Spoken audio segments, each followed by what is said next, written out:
এই এই সংগঠনটা Bangladesh reconditioned motor vehicles importers and dealers বারগুলোর সংক্ষেপে, এখানে হাজারের উপরে সদস্য আছে। আর বাংলাদেশে যত গাড়ি ঘোড়া দেখেন, বিশেষ করে প্রাইভেট সেক্টরের রিকন্ডিশন গাড়ি সিংহভাগই কিন্তু হলো এরাই আমদানি করে, সরবরাহ করে। এখানে হাজার হাজার লোক জড়িত আছে ব্যবসায়। এটা অনেকটা সোশ্যাল বিজনেসের মতো। আমি একা কিন্তু বেনিফিশিয়ারি না, আমার মতো এরকম হাজারের উপরে সদস্য আছে। তারা প্রত্যেকে আয়কর দেয়, তারা প্রত্যেকে ভ্যাট দেয়, তারা প্রত্যেকে গোটা দেশের এই ট্রান্সপোর্টের সাপ্লাইটা তারা দিয়ে যাচ্ছে। এইখানে কিছু লোক আছে যারা, অল্প কিছু লোক আছে যারা একটু কায়েমি স্বার্থবাদী। তারা এখানে বর্তমানে যে নির্বাচন ঘোষণা করা হয়েছে, সে নির্বাচনটা বর্তমান যে কমিটি, আমি কিন্তু বর্তমান কমিটিতে নাই, আমি নির্বাচন করছি, আমি এর ফাউন্ডার প্রেসিডেন্ট। তো আমরা নির্বাচন, সরকার নির্বাচনের ডিউ টাইম ছিল গত জুন মাসে, সম্ভবত 29শে জুন ছিল সর্বশেষ সময় গত কমিটি। তো সেই কমিটি দেশে বিরাজমান অবস্থার কারণে তারা নির্বাচন করার পরিবেশ পাচ্ছিল না, জন্য সরকারের কাছে সময় চেয়েছে। সরকার তাদেরকে সময় বৃদ্ধি করে দিচ্ছে। তো বৃদ্ধি করে দেওয়ার পরেও তারা পরবর্তীতে আসে যে আরও সমস্যা হলো, তখন আবার তারা সময় চেয়েছে, তখন তাদেরকে আবার সময় দিয়েছে 3 মাস করে 6 মাস। তো সরকার প্রত্যেকবার 6 মাস সময় দিতে পারে, তার সরকারের আছে। আর সেটা তার স্বতঃস্ফূর্তভাবে দিতে পারে, স্বপ্রণোদিতভাবে, অথবা যদি আবেদন করা হয় কী কী কারণে সময়টা দরকার তারও বিবেচনা করে সরকার সময় দিতে পারে। তো সরকার সময় দিয়েছে 6 মাস। পরবর্তীতে যখন জুলাই আগস্টের শুরু হলো, তখন তারা আরও সময় চাইলে 2 মাস সময় দিয়েছে সরকার। এই হলো টোটাল 8 মাস সময়ের মধ্যে কিন্তু আমরা এখন আছি। এবং তারই ভেতরে বিধি মোতাবেক এখানে নির্বাচন বোর্ড ঘোষণা করা হয়েছে, এটা আপিল বোর্ড ঘোষণা করতে হয়, সেটা গঠন করা হয়েছে এবং তারা যথারীতি নির্বাচনের প্রক্রিয়া চালু করেছে। এখানে যদি কারো কোনো সমস্যা থাকে, তার কারো কোনো অভিযোগ থাকে কিংবা সংক্ষুব্ধ হয়, সের মধ্যে কিন্তু এপিলের সময় দেওয়া আছে।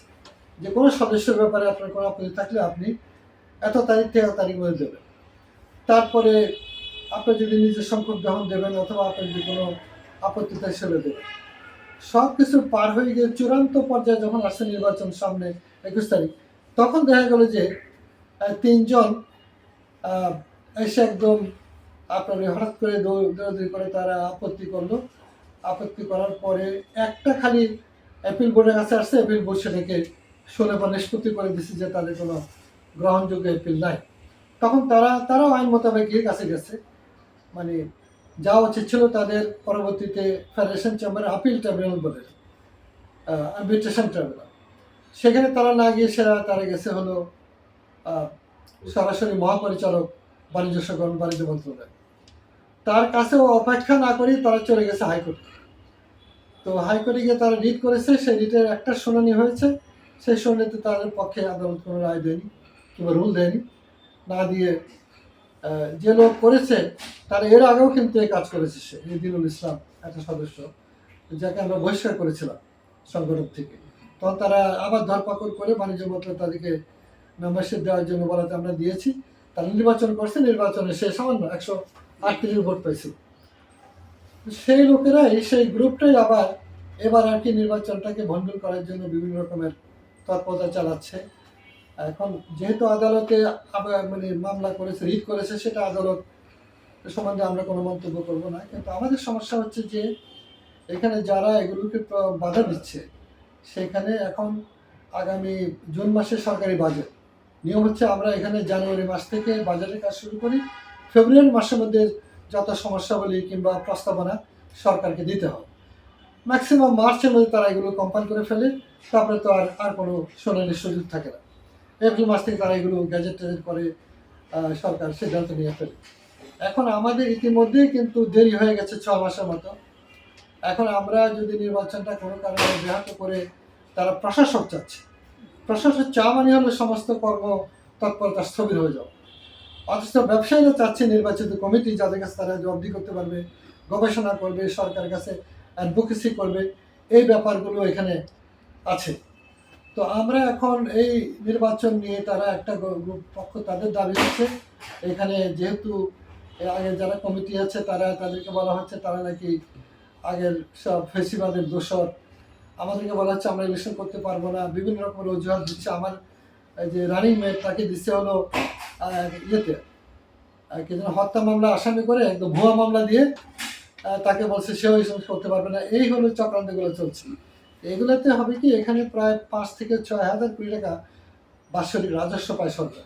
আমাদের এখানে হাজার হাজার লোক এই ব্যবসা জড়িত, কর্মচারী, তারপরে হলো এমপ্লয়মেন্ট, ওয়ার্কশপস, তারপরে ডেকোরেশন ইন্ডাস্ট্রি, বহু লোক এখানে ব্যবসার মধ্যে জড়িত আছে এবং এখানে হাজার হাজার টাকা কিন্তু বিনিয়োগ আছে। ফলে কিছু লোকের কারণে এই ধরনের এইগুলো যদি মনে করেন যে বাণিজ্য মন্ত্রণালয়ের কিছু যদি যথাযথভাবে তারা এগুলোকে হ্যান্ডেল না করে, তাহলে যদি প্রশাসক দিয়ে দেয় তাহলে কিন্তু মারাত্মক ক্ষতি হয়ে যাবে।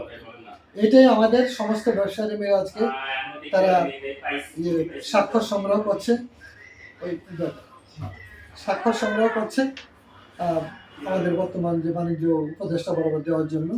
আমরা চেষ্টা করছি, হাতে যেহেতু সময় খুবই কম, এর মধ্যে হাইকোর্ট বন্ধ হয়ে যাবে। আবার আমাদের নির্বাচন ঘোষিত আছে তফসিল মোতাবেক 21শে ডিসেম্বর। এটা চেঞ্জ হওয়া মানে হলো অনেক রকমের সমস্যা তৈরি হওয়া। ফলে 2-3 জনের এই এইগুলো আমাদের জন্য ক্ষতিকারক এই সেক্টরের জন্য। সেটা নিয়ে আর কি আমরা সমস্ত ব্যবসার উদ্বিগ্ন। আমরা চেষ্টা করছি আদালতের আমরা মোকাবেলা করব। আবার এদিকে সবাই প্রচণ্ডভাবে দুশ্চিন্তাগ্রস্ত যে আমাদের যদি আমরা কমিটি না থাকে তাহলে আমাদের বাজেট পরামর্শগুলো সরকার সাথে কে করবে, এই ব্যাপারে আমরা একটু উদ্বিগ্ন আছি এই সেক্টরে।